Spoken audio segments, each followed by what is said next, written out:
Even up until 1900, only 10% of Africa was under their control. They wrote the history book to make you believe that they actually took everything. No, they came here just like Putin has gone to Ukraine to fight. It was technically war.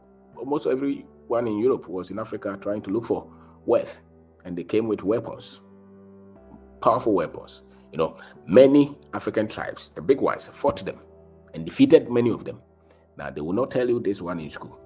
So it will make it's always like the story is told as if Africans were so weak and they were just trampled over. No, it was not. But they used so many tools, so many techniques to fight the Africans. But I think the most dangerous part was when they partitioned the continent and they started to introduce some of these structures and their cultures.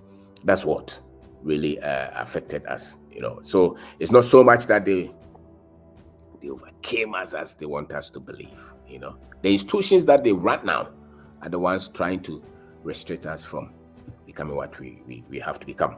But mainly, much of it was based on skin color, based on race, actually. So it's not, we fought. There are so many African kings and queens who fought to death than to give in to the white man. So the history as it's written and being taught around the world, especially, much of it were not written by well-schooled Africans who didn't go to the school of the Europeans. So I really don't like reading history from people who were taught by Europeans. History will, because they will come to the house, kill people, burn it down, and try to tell you that you didn't achieve anything. That is the kind of history that Europeans are saying, and they will never own up to anything. Just like COVID now. In 100 years to come, they will say that Africans were dying, and so they brought them vaccine. They will cook the story like that. But the truth will always come out. And so some of the things that they tell you, if you really look at it, they don't really make sense. So they went to Africa, they didn't have any clothes, they didn't have anything, and they went to civilize them. It's not true, because many of the people they even took were people with special skills. But they will not say that. So racism is a serious thing that you have to understand, especially Africans, Ghanaians, and Nigerians, because they think that everybody loves them. Ghanaians and Africans, many of us are very much ignorant of these things. And so when you go to, for instance, when you go to America, I said, I don't understand the African Americans. There are so many opportunities here. Why they still head back to, the history, what happened? We can't change it. So why? It's because you're ignorant. If you know the pain that they have endured, you will not even say that. Somebody was saying that, then why do we even celebrate Christmas? Because that is history. Why are you not fighting the Jewish people for, celebrating or remembering the Holocaust? Nobody has a problem with that. But when the Africans want to go back to history, because until you correct what happened, or until you have proper understanding of what happened, the pain will be as fresh.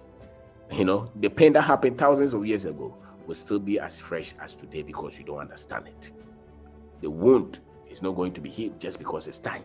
It has to be treated.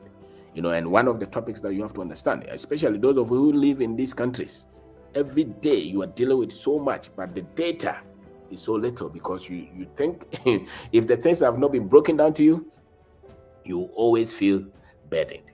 So racism is something that you must know. It's an economic tool that they use, and it spreads everywhere. It's in everything that we see today.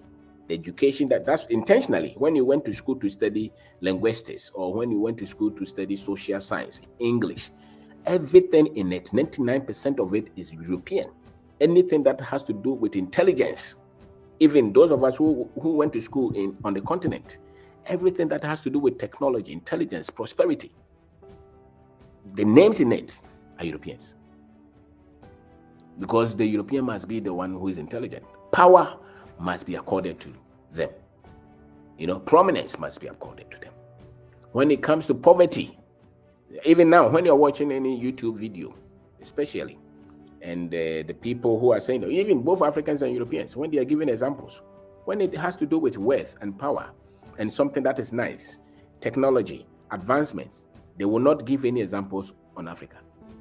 But when it comes to any poverty, backwardness, challenge, diseases, the first place that they give examples of will be Africa. an African country, an African tribe, an African person, because they have also been conditioned that way.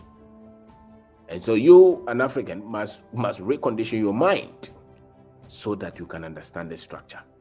If you don't understand the structure, you will live for yourself. You just buy a car, buy a house, send your children to school.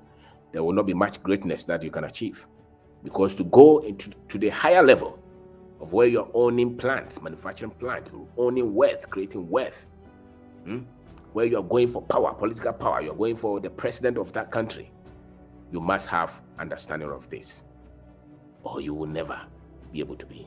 You will never be able to access such power, because for power and wealth is reserved for the European.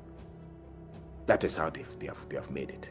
So you study it, and that's why the African presidents can put all of them together and send them to America to go and meet one president. Put all of them together, go to Russia, go put all of them together and go to India, go put all of them together and go to China. Because they've been educated to be subservient, to accept that they are poor. That's why constantly you are being told that Africa is poor, Africans are corrupt, Africa is backward. This is Africa. It is part. Really, when you hear all those things, the structure, the system that is responsible for that is racism.